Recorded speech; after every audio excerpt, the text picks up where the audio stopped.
अच्छा, कुछ लोग कहते हैं माता सीता को वनवास मिला। माता सीता को वनवास मिला।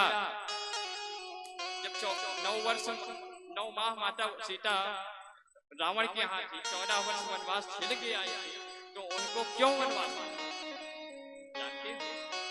एक तोते के कारण माता सीता को वनवास मिला। एक तोता वाल्मीकि ऋषि के आश्रम में बैठा हुआ तोता तोती कथा सुन रहे थे, और तोता तोती सुन करके आए जनकपुरी को, और वहां सीता मैया बगीचे में टहल रही थी, और तोते अपना तोता तोती आपस में कथा कह रहे थे। माता सीता ने कथा को सुना और तोती को पकड़ लिया, पिंजरे में, सोने के पिंजरे में बंद कर दिया। तोती चिल्लाने लगी, हे देवी मुझे छोड़ दो, मैं आपको प्रतिदिन कथा सुनाऊंगी। पर माता सीता ने नहीं छोड़ा। द्रौपदी ने, तोती ने, जब तोती चिल्ला रही थी, माता सीता ने तोती को नहीं छोड़ा। तब तोती धीरे धीरे रहकर उस पिंजरे में, गर्भवती तोती उस समय गर्भवती थी, और वो तोती गर्भवती मर गई। और तोता ने श्राप दिया, जाओ पुत्री, जिस प्रकार तुमने हमारी पत्नी को तड़पते हुए मारा है और गर्भावस्था में मारा है, इसी प्रकार तुम भी वन वन बिछड़ोगी, और तुम्हारे पुत्र राजमहल में नहीं, किसी ऋषि की कुटिया में। ये आशीर्वाद भी दिया गया। और वही तोता बाद में धोबी बनकर आया और माँ सीता के वनवास जाने का कारण बना। और माँ सीता वनवास को जब गई, राम ने नहीं भेजा वनवास, सीता माँ स्वयं से गई। माँ सीता से एक बार प्रभु बोले, हे सीते, तुमने मेरे साथ 14 वर्ष वनवास बिताए, अब मैं तुम्हें देना चाहता हूं, कुछ वरदान मांगा। माता सीता ने कहा, स्वामी, मेरे मोरे समय एक तुम स्वामी, आप तो मेरे ही स्वामी हो, सब कुछ मेरे प्राण धन एक ही हो, और हर पत्नी के लिए उसका पति ही परमेश्वर होता है। पति परमेश्वर सोना बिना पति के आपका मांग, आपकी शोभा, आपका गला, आपका घर सब सूना है। इसलिए पति प्रधान होता है। आप भगवान की पूजा कभी मत करो, पति से सदैव प्रेम से बात। हमने अपनी माओ को देखा है, अक्सर मैया लोग क्या करती हैं, भगवान को जल चढ़ाने जा रही हैं, और सो पति देव बोल पड़े, देवी जी थोड़ा एक गिलास जल पिलाना। और सो बोली मैया, अरे जल चढ़ा के आ रही हूँ, पिलाती हूँ, तुम्हें ज्यादा प्यास करते।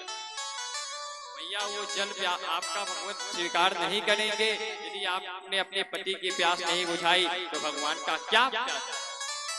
इसलिए भगवान की पूजा बाद में, पहले पति की पूजा, बाद में भगवान पूजा। इसलिए पहले बच्चों को माँ बाप की पूजा, भगवान की पूजा बाद में। और माता सीता वनवास, भगवान राम से वर मांगी कि प्रभु मेरे बच्चे किसी राजघराने में नहीं, संतों की कुटिया में हो, और इसी कारण दो आशीर्वाद और श्राप भी लगा। एक श्राप लगा, एक आशीर्वाद वरदान मिला, और सो माता सीता की संतान कुटिया में नहीं, राजमहल में नहीं, कुटिया में जन्म ली। और महर्षि वाल्मीकि ने उनकी शिक्षा दीक्षा कराई, और अंतोगत्वा 8 साल के जब हुए, उनको ला करके यहाँ पर राम जी के समक्ष माँ सीता ने खड़ा किया।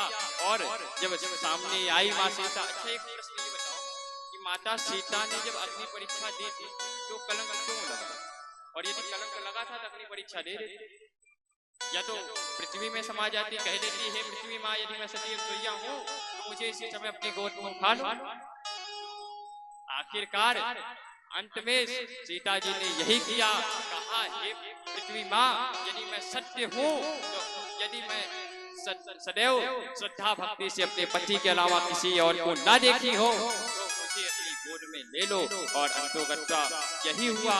लेकिन क्योंकि पहले 2 बालक उनके गर्भ में थे, यदि ले लेती तो रघुकुल का एक वंश खत्म हो जाता, राम का वंश खत्म हो जाता।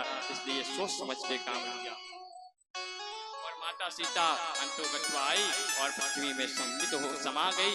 लव कुश 2 पुत्र हुए, एक से एक वीर बलशाली, जो अपने यहाँ तक उनके अंदर इतनी शक्ति थी कि एक से एक उनके बड़े बड़े योद्धा, चाचा हुए, दादा, चाचा हुए, तीनों चाचाओं को उन्होंने परास्त कर दिया। इतने बड़े योद्धा हुए और अंतों कटवा माता सीता पृथ्वी में समा गई। उसके बाद भगवान 2000 वर्ष और जिए।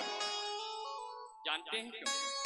क्योंकि जब कैकेयी नहीं मानी और राम वनवास गए तो दशरथ जी तड़प तड़प कर पुत्र मोह में मर गए। और बाद में जब रावण को मारा राम ने तो दशरथ जी आए और बोले, हे राम, मेरी उम्र तुझे लग जाए। और तभी से बोलने की परंपरा चालू हो गई कि मेरी उम्र तुझे लग जाए।